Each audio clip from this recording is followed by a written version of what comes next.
Hi everyone, happy SPSS VDI Tuesday. Thought I'd do this quick video. Hopefully it'll be useful for everyone. I'd like to thank Chantel and her student for their suggestions on solutions here. So hopefully this is going to clear everything up for our students, at least in terms of getting the data sets saved and then uploaded to OneDrive. So this is the environment once students are in the VDI. So they're going to save their data set to My Documents.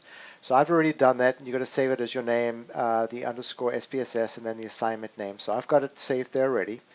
So from there, go to either the OneDrive link or the Google Chrome link. I clicked on the OneDrive SNHU. So this will take me to this page here. So what you do is type in your information. My password is not password. You go in here. This will take you to the OneDrive page. If you need to access OneDrive, you just click on this and then hit OneDrive. And then you go here to Upload, Files, then go to this PC. Here's the SPSS data. This is the VDI environment. So click on that. I have it saved in the 510. There's the assignment. Open it, and it saves into your OneDrive account.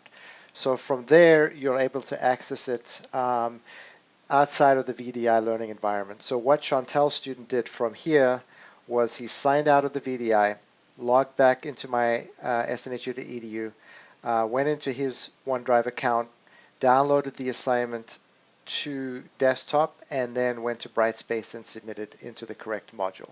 So that appeared to work well for the student. But I just wanted to show you all this visual representation, just so you're aware in case a student calls in, that these look to be the steps. I try to get the assignment submitted into Brightspace, but I don't have access there. But at least I have this access for this part of it. So here it is, and hopefully it helps. Have a good afternoon.